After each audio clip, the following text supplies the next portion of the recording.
Environ 6% de rendement sur les free cash flow à l'heure actuelle, est-ce que c'est une entreprise intéressante? On va voir ça tout de suite. Là, on est sur son graphique. Donc, ce qu'on peut voir, c'est que depuis 2015, il y a une sacrée baisse, hein. Écoutez, on va essayer de la quantifier en 2 secondes. Donc, je prends mon intervalle de prix, je regarde jusqu'en 2019. Donc, fin 2019, on a perdu 74% de la valeur. Et là, aujourd'hui, on est sur quand même 50% de valeur en moins. Donc, si on regarde en termes de marge nette, on n'a pas évolué, hein. En termes de marge nette, on est quand même sur des marges à peu près, on va dire, stables, même si vous voyez que un moment dans l'année, on a sûrement une évolution du fonds de roulement qui doit être complètement catastrophique sur ce genre d'entreprise.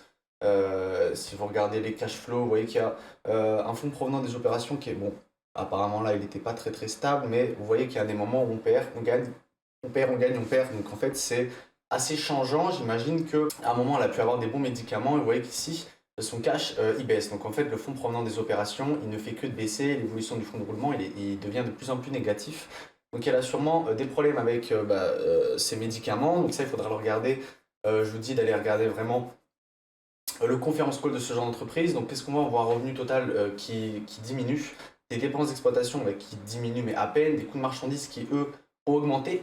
Donc possiblement on a une entreprise en fait qui a perdu des brevets sur ses médicaments et qui du coup est obligée d'en trouver de nouveaux, parce que je vous rappelle qu'on est sur ce genre d'entreprise, hein. Entreprise pharmaceutique donc qui crée les médicaments brevetés. Donc sur un genre de PER à peu près, on va s'échanger entre, je dirais, 20 à 25 fois les bénéfices à peu près. Donc on voit qu'en soi, on était à la 16, 27, 38, 20, 14, 19. Donc on peut donner un petit peu, je dirais une médian à 20 à peu près en annuel. Voilà, on est sur des 17, 15, 20, 19. Voilà, on va dire entre 17 et 20. À l'heure actuelle, on est valorisé à 19 fois les bénéfices, donc à 20 fois les bénéfices. Je vais regarder un petit peu bas quand même. Donc ça...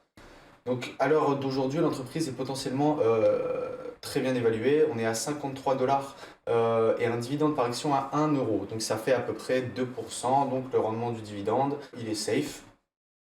On a un ratio de paiement à 40%. On va regarder un petit peu combien ça leur coûte. J'imagine qu'ils font un dividende seulement annuel. On va aller regarder ça tout de suite. Donc, qu'est-ce qu'on voit? On voit un total de dividendes en espèces effectivement qui est annuel et qui a tendance à baisser.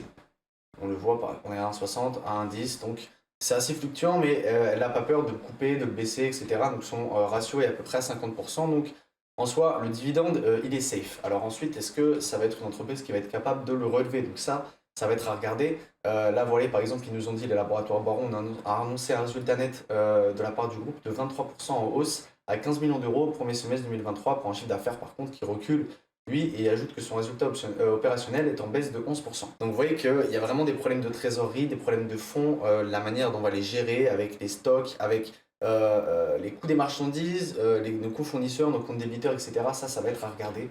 Il nous dit également que la France, des ventes de médicaments homéopathiques à nom commun, donc il y a une baisse en fait sur ce genre de produits. La marge brute, par contre, qui elle progresse, donc parce qu'on en vend moins, on augmente les prix, sur ce genre de produit. Pour ceux qui ne peuvent pas s'en passer, c'est comme ça qu'on va les répercuter. Ce genre de baisse, on dit qu'ils estiment l'évolution des groupes de 2023 dépendra de la poursuite de la dynamique actuelle sur la spécialité homéopathique et des lancements à venir. Donc, potentiellement, on pourrait avoir une entreprise qui, en ce moment, est en train de relancer des médicaments, est en train de relancer des brevets, essayer d'aller se faire... voilà, AOF, je crois que c'est peut-être l'organisme, Association voilà, des homéopathistes de France, voilà, donc, qui défend l'homéopathie et qui vont sûrement aider à aller déposer des brevets sur ce genre d'entreprise. Donc ce qu'on veut voir maintenant, moi j'aimerais bien regarder les marges sur ce genre de business, hein, parce que les marges, elles m'intéressent beaucoup.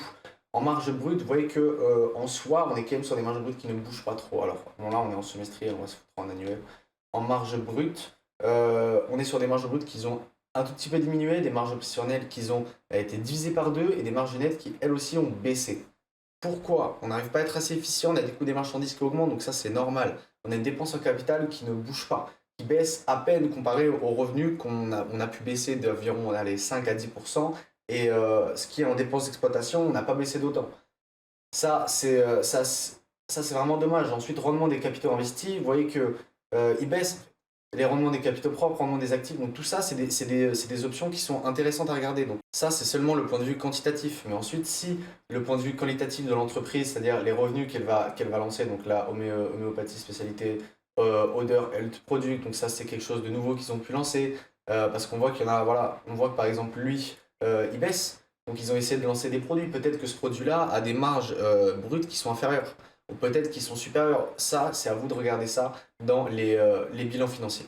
Parce que ça, vous ne pourrez jamais le savoir en termes de quantitatif. Est-ce que lui, si un jour il représente la majeure partie du business, est-ce que la marge brute n'est pas peut-être à 40%? Est-ce qu'on n'aura pas une baisse? Est-ce qu'on ne pourra pas essayer d'être un peu plus efficient? Est-ce que c'est leur objectif aussi à l'entreprise? Allez regarder les bilans financiers, je vous le conseille. En tout cas, à l'heure aujourd'hui, on a 6% de rendement, comme je vous l'ai montré. Donc, on va aller regarder un petit peu. Donc, qu'est-ce qu'ils attendent les analystes? D'après eux, le bénéfice par action devrait augmenter. Donc, on va aller calculer tout ça. Donc, on est sur un prix d'acquisition à 53 euros. Donc, on va aller prendre un bénéfice par action à 3,22 qu'on divise par 53,5. On arriverait sur un rendement à 6% tout pile, comme je voulais calculer. Donc, potentiellement, un bon rendement, sachant que on a baissé, mais les analystes estiment qu'on devrait peut-être augmenter. Donc, si l'entreprise arrive réellement à devenir efficiente, si elle arrive à trouver des nouveaux médicaments intéressants, qu'ils arrivent à les breveter et qu'ils arrivent à trouver leur juste clientèle, potentiellement un rachat massif d'actions. Et si ça en plus ça arrive, bah, moi je vous dis, ça serait intéressant d'aller regarder Boiron à ce niveau-là. En tout cas, à l'heure d'aujourd'hui, elle est ni sous-évaluée ni surévaluée, elle est à son juste prix par rapport à ce qu'elle vous rend. Elle pourrait donc vous rendre en soi beaucoup plus. On va aller regarder le rendement. On va aller regarder le rendement actuel de ce qu'elle pourrait vous rendre. Elle vous rend donc 2,55 $, qu'on va diviser par 53,5. Voilà, à l'heure actuelle, elle pourrait vous donner 4,7% seulement, donc 4,8% seulement avec les dividendes, et donc elle ne vous donne que la moitié. Potentiellement, on a de quoi faire de la recherche et développement, on a de quoi essayer d'acheter de nouveaux matériels pour baisser les charges, etc. Je vous apprends rien, voilà. Si vous avez apprécié cette vidéo, n'hésitez pas à mettre un like et à vous abonner. Moi, je vous dis à bientôt.